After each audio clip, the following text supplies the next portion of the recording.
Shauna.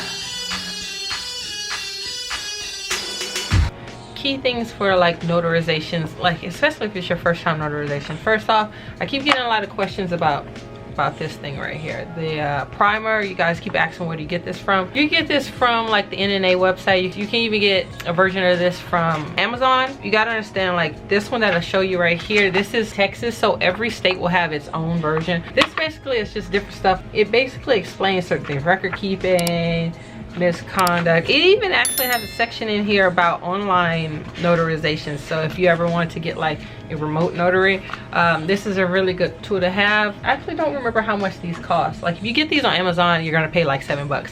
It's probably double the price on NNA, but I don't really remember.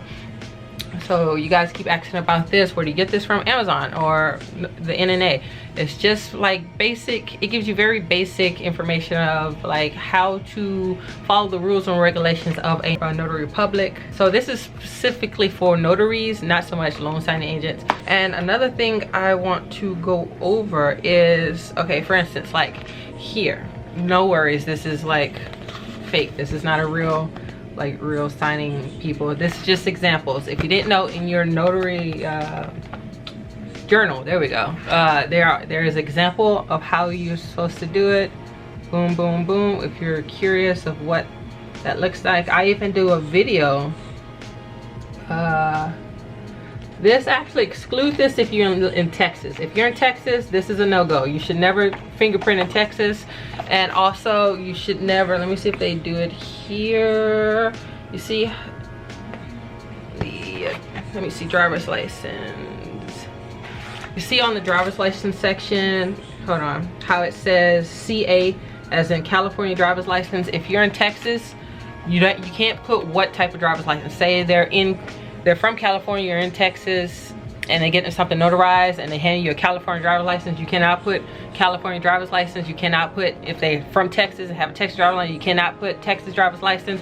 It's a Texas state law. It's an invasion of privacy. You're just supposed to put what form of identification they give you versus ID, driver's license, passport, but you can't put the state, and you can't put fingerprints. That's a no-go. So if you did go ahead and buy yourself like a stamp, to a finger ink stamp, go ahead and trash it or sell it, because that's no go in Texas. Check your state to make sure it's a thing. And then also, if you are in some states, even if you're allowed to do fingerprints, there are some states that you can, the client can say, no, I don't want to put my fingerprint, and you can't force them to put their fingerprint. That's what I'm saying. It's not like mandatory. You could do it, but it's not mandatory. In Texas, you definitely shouldn't do it because you could get in trouble.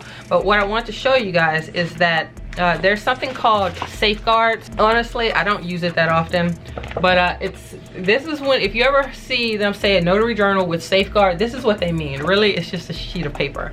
And what it is that if you guys have, say you're loan signing and you're having somebody sign their information or sign the signature and all that, and you don't want them to see previous people's information, you just, I can't do it with, I'm trying to do it in the air.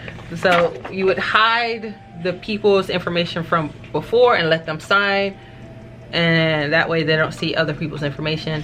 That's what a privacy guard is. Really, it's just something. You're probably like, oh, is a privacy guard, that sounds like something even cooler or special or something I really need. When they say notary journal include privacy guard and they charge you an extra $5 for that privacy guard, that's like, you get you a piece of paper or your clipboard and shield that. So that's no big deal. Another thing is that when you're doing say you're doing a signing, whether it's a notarization or a loan signing, where the signer does not speak English, but they have like a translator with them or whatever language you speak, and say the person that's signing or doing the signing, they do not speak your language, English or whatever language you speak, but they have a translator with them. You cannot, if that person does not understand what you're explaining to them, what these documents are, you cannot complete that job. You can't not let them sign. Make sure you check your state, but I know for a fact in Texas and a lot of states, if that signer cannot speak the same language as you, and you sitting there having a signer, you're like, oh, but they have a translator. Here's the thing, you have no idea what the translator is telling them. All the forms is in English. For all they know, they're just sitting there signing some report about insurance or whatever, and the translator is their nephew or their son or their uncle, tricking them into signing over, like putting the house in their name. You just don't know. And if the assigner doesn't understand verbally and physically what you're showing them, then you shouldn't complete that signing, period. Translator or not, you need to be able to speak the same language as the person that's talking to you. I think I've said this before in other videos, but I may have not had, just to let you know. Okay, so that's that. Now another one, okay, and then another one I want to discuss is that I had someone ask me, like, can I skip on a signing because I don't have a witness and the signing requires a witness? Here's the thing about that. You don't have to be the one to provide a witness. That could be the signer's job. And a witness, I'm gonna do in another video the difference between witness, but a witness is just someone that can verify that person's identity. So if they're like, oh, I need a witness, and you're like, well, is your husband around? Is your son around? Someone's over the age of 18, mind you. They can just verify who you are. That is generally what a witness is. You don't have to be like, oh, I have to find someone to ride with me and then I have to pay them to come verify that you're, no, they can provide a witness if you're wondering.